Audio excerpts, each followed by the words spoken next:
Under the scope.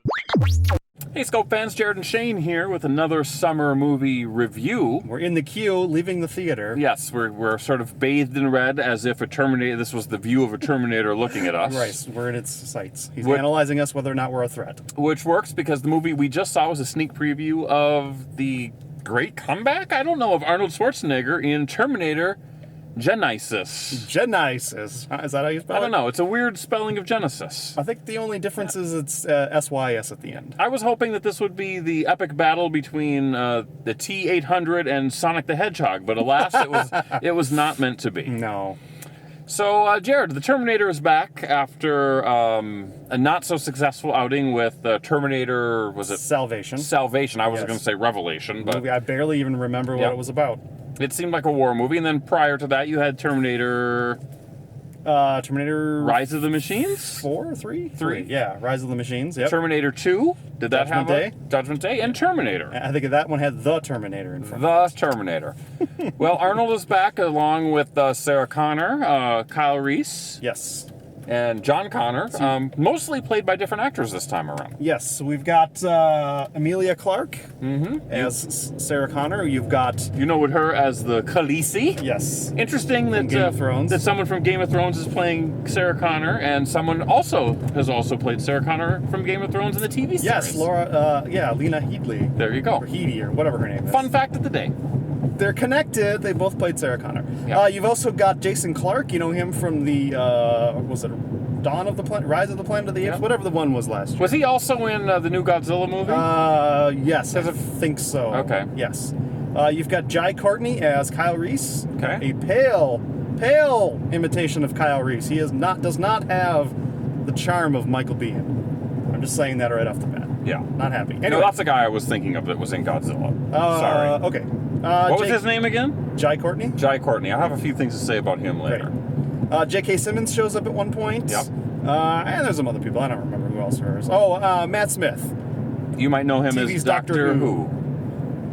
So, you've gone through the characters, Jared. I challenge you to succinctly describe the latest plot in the Terminator series. I hear it might have something to do with time travel and alternate timelines. Have you seen any of the other Terminator movies? I have. It's about the same. Okay. Pretty much the same story. But then with another sort of time travel thing layered on top of it. You have all those same time travel moments, but then yet another layer. So we get a prologue where they're explaining how Skynet rises and destroys all the humans, blah, blah, blah. You've heard it all before. Yep. Cut to future. The humans, led by John Connor and his trusty sidekick, Kyle Reese, are mounting one last offensive against Skynet. They got to take it down. They got to take it down tonight, or all is lost. Yep. I wonder why that is. That always seems to be the case. Apparently, they seem to be successful, but apparently they still need to follow through with the whole time travel thing. So they send because Skynet has invoked its last weapon, its last resort, which is this time travel machine that you know and love from all of the films. They send back a Terminator, of course, to go kill Sarah Connor. We've heard this before. So John Connor has to send Kyle Reese back. You're kind of hitting the same story beats as the original Terminator, just from a different perspective. Sure. I don't remember the original Terminator so much, but I'm sure that there's a lot of... You don't get to see much from the future side. It mostly takes place in 1984. This one you get to see more of the future side, which is interesting at first. I'm wondering when in the original, when Arnold came back to the past, when he sort of met up with those thugs, if they look the same, if some of that dialogue was the same, and the same with Kyle Reese. I don't remember. It's exactly the same. Okay. They did a very faithful job of recreating those arrival scenes from 1984. Okay, good. I'm glad you remembered. So everything seems like it's sort of a remake, restaging of the original film until things start to go sideways a little bit. Yeah. Sarah Connors is not the shaking flower that she was in the first. She is a battle-ready veteran with a Terminator on her shoulder. She's got a Terminator named Pops. Yep. Strangely credited as Guardian in the credits. I don't know why. I mean, they call him Pops the whole time. He's in tow. He apparently had saved her when she was a young child and has been protecting her ever since, training her and preparing for Kyle Reese to come back and Terminators to come back in 1984. Yes. And it's sort of unknown, unspoken as to why Terminator Pops was there.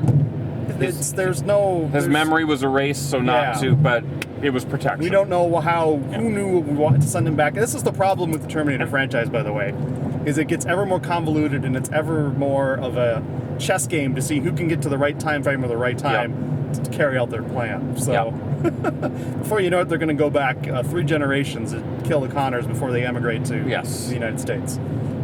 Hey, why not? I guess. That's pretty much your story. Eventually, they got to hatch the plan to go destroy Skynet, because that's what you do in every Terminator movie. We find out that to destroy Skynet, it's not in 1992 or 1997. Now we're in a different timeline. It's in 2017 or something like that. So they've got to go into there. And then there's also different types of Terminators that we haven't seen before. Yeah, always got to up the ante. Yeah. So it ends up just being a lot of time travel, a lot of set action pieces. A lot of chase scenes, a lot of gun battles, a lot of yet another finale in an industrial setting. Yeah. Forced emotion, and for some strange reason, a lot of shouting in this film. There's a lot of shouting. Even in the touching scenes, there seems to be a lot of shouting. Indeed. So, Jared, if as you can tell by the tone of our voice, the tenor of our voice, you might call it derisive. Yeah, we weren't big fans, and it's interesting. Whenever Jared and I, we for our Scope fans out there, we do our very best to not talk about the film before we review it, because we want to go in fresh. But we started talking pretty quickly. It's tough when we look to each other during the film and make snide comments. You kind of know what's coming. Yeah, it's not going to be good. And I have to get this out now. Jared and I were discussing the filthy human being sitting in front of me who, I was in Chicago recently, Jared, and the one thing I noticed about Chicago is as you walk down the street, human filth everywhere. You smelled garbage. You smelled garbage a lot. Yeah. I would rather smell Chicago garbage than the man that was sitting in front of me who smelled like some sort of nacho cheese death.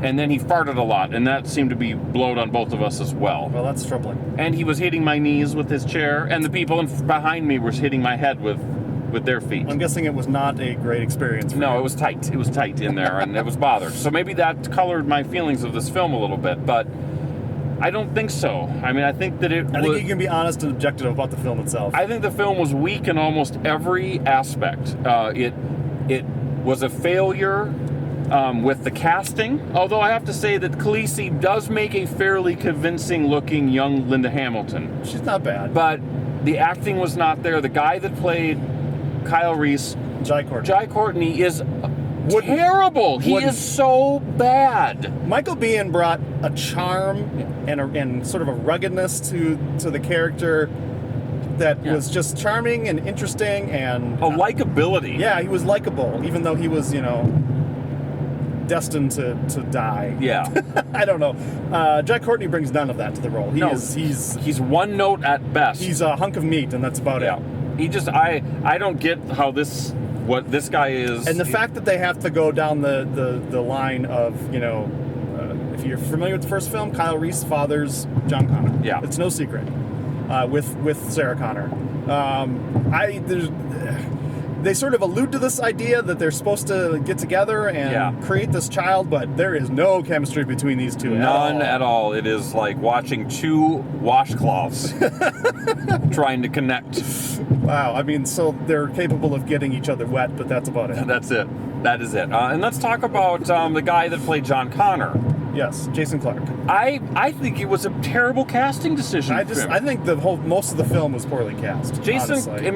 I mean, if you've seen the trailers, John Connor is not all he is supposed to be. I mean, that's not a secret in this, and I just didn't like it. It was telegraphed from the beginning. This guy he's done better work, right? And there was just no subtlety. There was no nuance to his character, and I think you have to blame the script for it. The script was garbage. He was just not. He was not cast well either. No. I think that when you get this deep into a review of a Terminator film, and you haven't even talked about Arnold Schwarzenegger. Yeah. And by the way, Arnold Schwarzenegger was by far the most charming of the movie, and even that was dicey at times. He had some clunker lines to deliver, though. But I much rather would see Arnold, and that's telling you something, isn't it? Yeah. Special effects were passable, but nowadays they should be. It shouldn't even be an issue anymore. I think I've seen this film cited as sort of a an example of why CGI effects are terrible these days.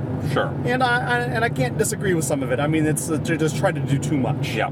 It kind of enters this realm of unbelievability, Yep. which isn't interesting to watch.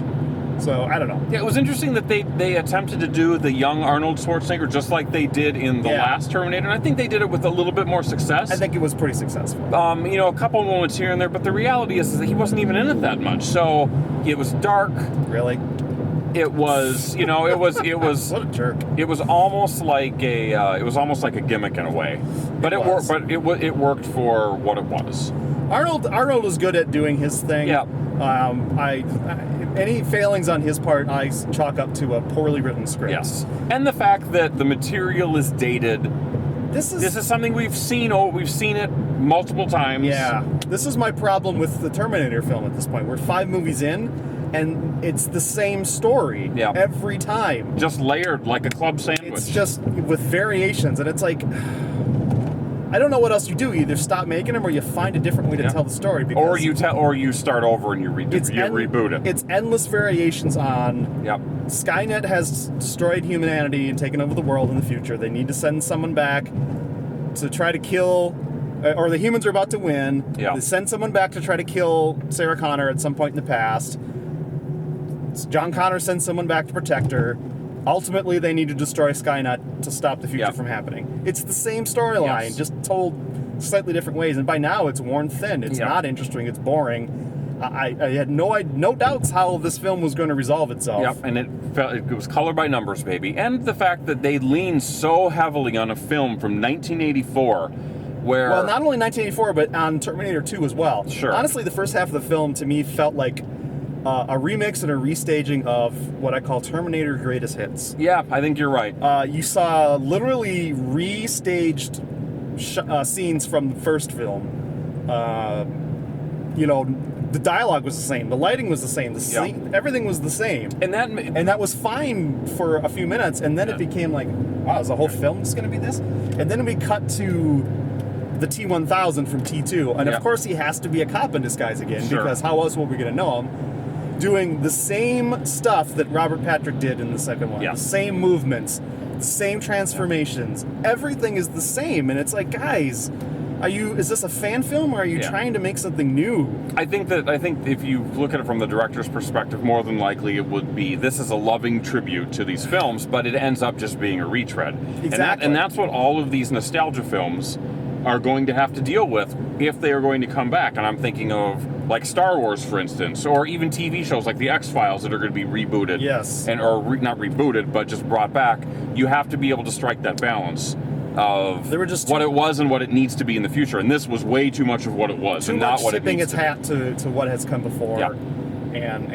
And then you saddle that with a cast that is not capable enough to pull it off. And directing that was just subpar, script that was wooden, stilted, predictable, bad, laughable. I mean, there were attempts at humor in this movie that some people in the audience really responded to. Yeah. I don't think you and I laughed once. No. There might have been one line that a little laughed at. like an Arnold line there. Occasionally one that didn't seem ham-fisted. Like you wanted to laugh at it. Right. You wanted to give it a little chuckle. And you sort of felt like a dick if you didn't. That's what the situation was. They could have done better. I think that's the life lesson here in Terminator. Well, it's like there's no new Genisys. catchphrases. They're all the same catchphrases delivered in a new way. It's just everything old is new again, I guess. Yeah. And by the way, it's just Jared, frustrating. I feel cheated. We're beyond films of catchphrases. We don't. If this isn't the '90s, Avengers don't have catchphrases. Yeah. Jurassic Park didn't really have catchphrases. They might have moments, but you need to advance, you need to progress, you need to evolve past what was and show us something fresh. This movie did not do that. Nope. So let's stop ripping it and start giving it a score. The Scope score is 1 star.